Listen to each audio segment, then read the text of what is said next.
Hello दोस्तों, नमस्कार। स्वागत है आप सभी का अपने यूट्यूब चैनल स्मार्ट टैलेंट पर।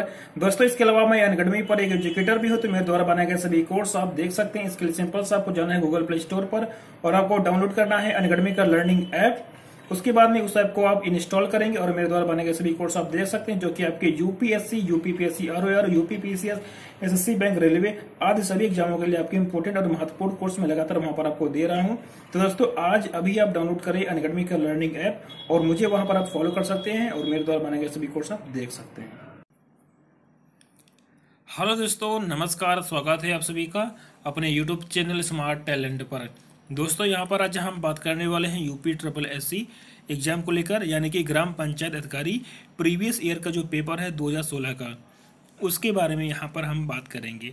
ये सारे प्रश्न आपकी प्रीवियस ईयर के पेपर में पूछे गए हैं और आने वाले एग्जाम में महत्वपूर्ण भूमिका निभाएंगे, क्योंकि यही सारे क्वेश्चन बार बार पेपर में रिपीट होते रहते हैं। ठीक है, तो जो प्रश्न आपकी ग्राम पंचायत अधिकारी में पूछे गए थे, ये आपके वीडियो व समाज कल्याण का जो आपका एग्जाम होगा उसके लिए भी काफ़ी इंपॉर्टेंट होंगे। तो यहाँ पर सामान्य हिंदी, सामान्य ज्ञान, सामान्य बुद्धि परीक्षण यानी कि रीजनिंग, इन सारे क्वेश्चन के बारे में बात करेंगे और ये आपका है पार्ट नंबर पहला। ठीक है, आगे दोस्तों हम बात करेंगे। अगर आपको पीडीएफ चाहिए तो आप टेलीग्राम चैनल को ज्वाइन कर सकते हैं। फ्री में आपको मिलेगा पीडीएफ। ठीक है, जहाँ पर आपको करंट अफेयर और यूपी ट्रिपल एससी से संबंधित सभी इंपॉर्टेंट पीडीएफ आपको लगातार मिलती रहेंगी। ये मेरी है वेबसाइट www.smarttalentem.com, जहाँ पर आपको डाउनलोड कर सकते हैं फ्री में बुक और पीडीएफ। तो इसके लिए भी हम जल्द ही वहाँ पर बुक वगैरह अपलोड कर देंगे। चलिए बात करेंगे यहाँ पर हम अब पेपर के बारे में। उत्तर प्रदेश अधीनस्थ सेवा चयन आयोग ग्राम पंचायत अधिकारी, ठीक है, भर्ती 2015, ये आपका है 21/2/2016 को ये आपका पेपर हुआ था। क्वेश्चन दोस्तों यहाँ पर आपका पहला दिया गया है, जो कि आपके पेपर में पूछा गया था 2016 में जब पेपर कंडक्ट हुआ था। कर्कश का विलोम नीचे दिए गए विकल्पों में से चुने। कठोर, विवेकी, मधुर और विनम्र, चार इसके ऑप्शन यहाँ पर हैं। इसका आंसर आपका हो जाएगा मधुर, कर्कश का। इसके अलावा 3 यहाँ पर आपके अन्य ऑप्शन दिए गए हैं, तो इनको भी यहाँ पर आपको ध्यान में रखना है और इनके जो आंसर हैं वो भी यहाँ पर आपको याद कर लेना है। तो ये पूरा व्याख्या है और इस पूरी व्याख्या को आपको अच्छे से देख लेना है, क्योंकि ये सारे प्रश्न भी पेपर में पूछे जाते हैं। आगे बात करेंगे। क्वेश्चन यहाँ पर आपका अगला है, जो इंद्र पर विजय प्राप्त कर चुका हो, यानी कि वाक्यांशों के लिए एक शब्द। तो 4 यहाँ पर आपके ऑप्शन दिए गए हैं।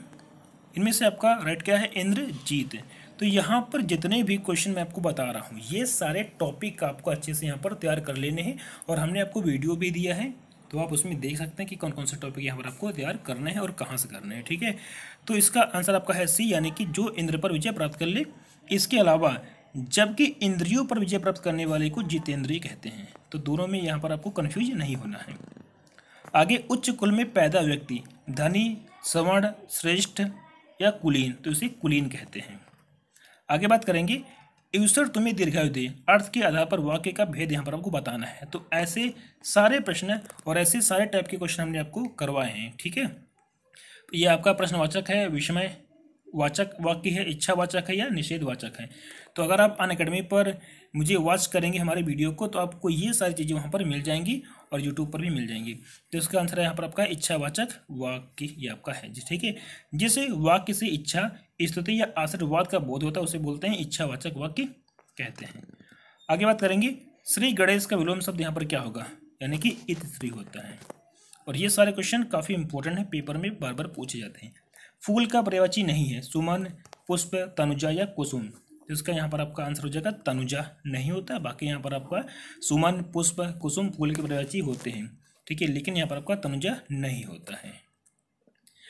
तनुजा दोस्तों किसका होता है? तनुजा, बेटी, पुत्री, ये सब होते हैं। तो ये आपका जो व्याख्या है इसको यहाँ पर आपको अच्छे से देख लेना है। ठीक है, किस रस को रसराज कहा जाता है? वीर हो गया, हास्य, श्रृंगार या शांत रस।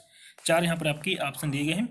तो इस क्वेश्चन का आंसर एक मैं आपको दे रहा हूँ और इसका आंसर आप लोग मुझे बताएंगे कमेंट बॉक्स में। ठीक है, आगे बात करेंगे और ये काफ़ी आसान क्वेश्चन मैंने आपको दिया है। आगे यहाँ पर क्या है, ये पूरा वाक्य यहाँ पर ये पूरा एक सेंटेंस लिखा हुआ है। ठीक है, और यहाँ पर आपको बताना है इन पंक्तियों में से कौन सा यहाँ पर आपका रस है। ठीक है, भक्ति रस है, श्रृंगार है, करुण या शांत रस है। तो यहाँ पर दोस्तों आपका क्या है? डी वाला, यानी कि शांत रस यहाँ पर आपका है, ऑप्शन नंबर डी। आगे बात करेंगे, क्वेश्चन यहाँ पर आपका अगला है, जिस छंद में 4 चरण और प्रत्येक चरण में 16 मात्राएं होती हैं वह कहलाता है, इसे कहते हैं, इसे बोलते हैं चौपाई। आंसर यहाँ पर आपका है डी, यानी कि चौपाई। चौपाई एक सममात्रिक छंद है, इसमें 4 चरण तथा प्रत्येक चरण में 16 मात्राएं होती हैं और चरण के अंत में दीर्घ गुरु के बाद हास्य लघु वर्ण आना वर्जित है। तो ये चीज़ यहाँ पर आप ध्यान में रखेंगे, ठीक है। Answer number D. ये सारे प्रश्न आपके पेपर में पूछे गए और यही सारे प्रश्न पेपर में रिपीट भी किए जाएंगे। तो पूरे कंप्लीट यहाँ पर मैं आपको तैयारी इसकी करवाऊंगा। कल्पवृक्ष का यहाँ पर पर्यायवाची क्या होगा, यानी कि ये सभी परिजात, कल्पतरु या देववृक्ष सारे होते हैं।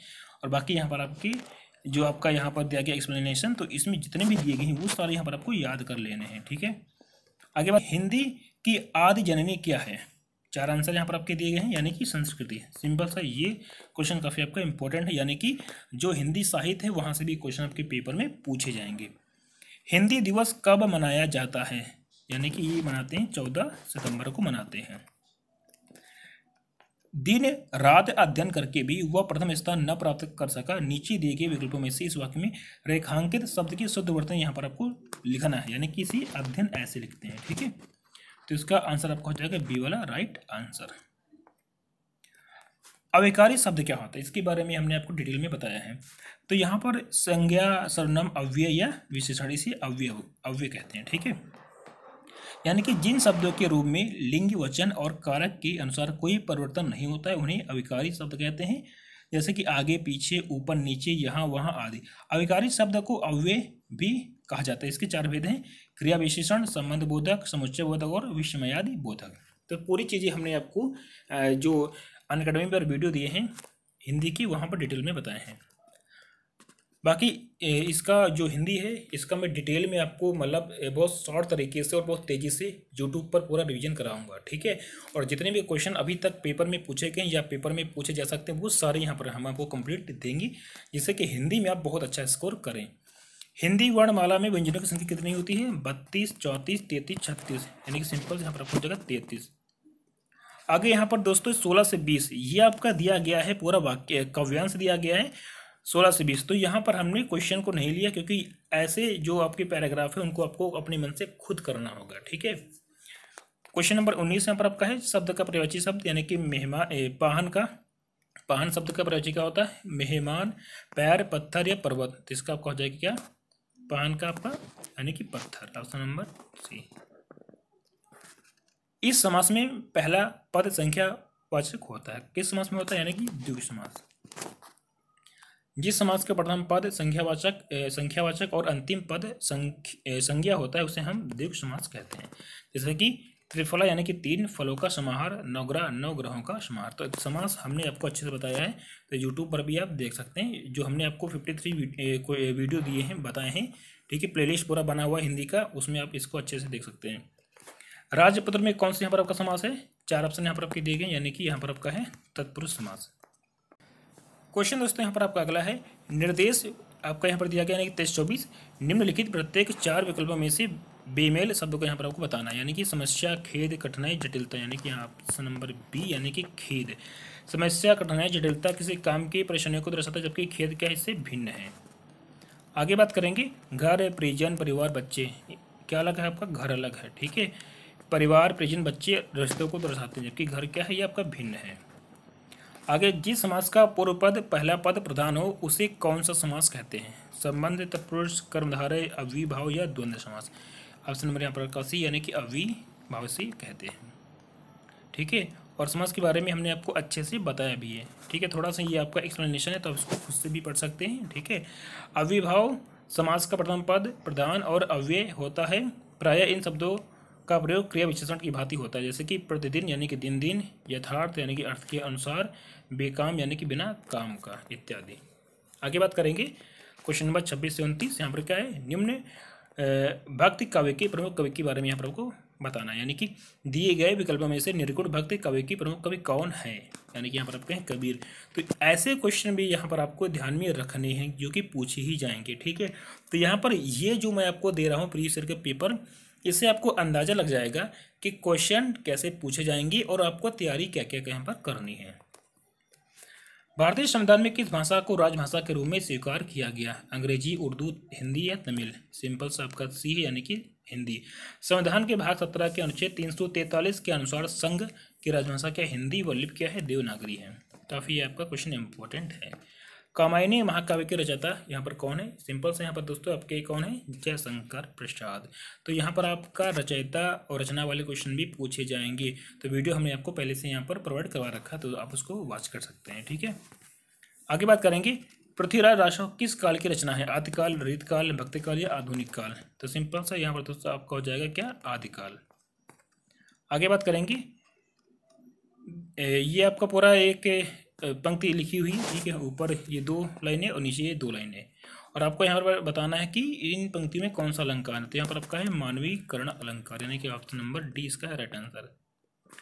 हिंदी शब्दकोश में, ठीक है, आपका जो छतरी वाला अच्छा होता है का क्रम किस वर्ण के बाद आता है? ठीक है, तो इसको ये का के बाद आता है। ठीक है, ओके, क्योंकि ये 2 शब्दों से मिलकर बना होता है, एक शब्द नहीं। इसमें दो आपके जो है व्यंजन आपस में संयुक्त होते हैं, यानी कि जुड़े होते हैं। खग जाने खग की भाषा लोकोक्ति का उचित अर्थ यहाँ पर क्या है? ये सारी चीज़ें हमने आपको बताई ही कराई हैं। ठीक है, यहाँ पर आपका समान प्रवृत्ति वाले लोग एक दूसरे को सराहते हैं, ऑप्शन नंबर डी। आगे आपका है यहाँ पर ये पूरा सेंटेंस लिखा हुआ पहला और लास्ट वाला स्थायी है, बीच के चारों को यहाँ पर आपको क्रम से लिखना है। तो यहाँ पर आपको देखना पड़ेगा कि कौन सा यहाँ पर आपका राइट है। जिस प्रकार, उसके बाद में यहाँ पर आपका रहेगा अग्नि का धर्म आगे दहकना है, उसी प्रकार आगे यहाँ पर क्या होगा? फिर मनुष्य का धैर्य, फिर आपको यहाँ पर हो जाएगा उसके स्वभाव का पर्याय होना चाहिए, यानी कि option number C right answer. आगे बात करेंगे, क्वेश्चन यहाँ पर आपका है अक्ल का दुश्मन मुहावरे का यहाँ पर आपको बताना है अर्थ क्या होता है, यानी कि महामूर्ख होना। आगे बात करेंगे वाक्य के अशुद्ध भाग त्रुटिपूर्ण भाग का चयन कीजिए, यदि कोई त्रुटि ना हो तो भाग को चिन्हित कीजिए। ऑप्शन नंबर इसमें कौन सा आपका राइट है, यानी कि बी। धनवान को व्यर्थ में सहायता देकर कोई लाभ ना होगा। ठीक है, आगे बात करेंगे दिए गए शब्दों में शुद्ध वर्तनी वाला यहाँ पर आपको शब्द बताना है। 4 यहाँ पर आपके ऑप्शन दिए गए हैं, और वर्तनी यहाँ पर आपको अच्छे से करना है, क्योंकि यहाँ पर बहुत ज़्यादा कन्फ्यूजन होता है अगर आप प्रैक्टिस नहीं करेंगे तो यहाँ पर आपका कौन सा है? सी वाला आपका राइट है, बाकी सारे यहाँ पर आपकी गलत हैं, और ये व्याख्या यहाँ पर इसकी भी, तो आप इसको देख सकते हैं। आगे बात करेंगे उपसर्ग का प्रयोग, यानी कि यहाँ पर उपसर्ग से भी क्वेश्चन पूछा गया, यानी कि ये शब्द के आदि में आता है। मिठास शब्द में किस प्रत्यय का प्रयोग हुआ है? मीठा, ठास, आस या व्यास? ठीक है, प्यास। तो यहाँ पर आपका क्या है दोस्तों? इसका यानी कि सी आस, मिठास, आस यहाँ पर आपका निकल रहा है, यानी कि इच्छावाचक ये आपका प्रत्यय है, option number C right answer. आगे सत्याग्रह का सही संधि विच्छेद यहाँ पर क्या है? 4 ऑप्शन यहाँ पर आपके दिए गए, यानी कि डी सत्य प्लस आग्रह। संधि विच्छेद भी यहाँ पर आपको पूछा गया है, तो इस पर भी आपको अच्छे से काम करना है। आगे बात करेंगे 2 वर्णों की मेल से होने वाली विकार या परिवर्तन को कहते हैं, क्या बोलते हैं? वैसे संधि कहते हैं। तो दोस्तों ये थे आपके टॉप के 40 क्वेश्चन। इन सारे क्वेश्चनों को यहाँ पर आपको अच्छे से याद कर लेना है, क्योंकि यही सारे क्वेश्चन पेपर में रिपीट भी होंगे। प्रीवियस ईयर के पेपर देने का सिर्फ एक ही यहाँ पर मकसद है, जिससे आपको पता चल सके कि पेपर में क्वेश्चन कैसे आते हैं, कौन कौन से टॉपिक से पूछे गए थे। क्योंकि यहाँ पर अब आपके 50 क्वेश्चन देखने को मिलेंगे और नंबर यहाँ पर आपका रहेगा 100। तो अच्छे से यहाँ पर आपको इसकी तैयारी करनी है। तो पसंद आया तो आप इसको लाइक शेयर कमेंट करें। इसके अलावा टेलीग्राम चैनल को ज्वाइन कर लें पीडीएफ के लिए, और साइट को विजिट करते रहें फ्री पीडीएफ और बुक के लिए। तो bye bye, take care, see you.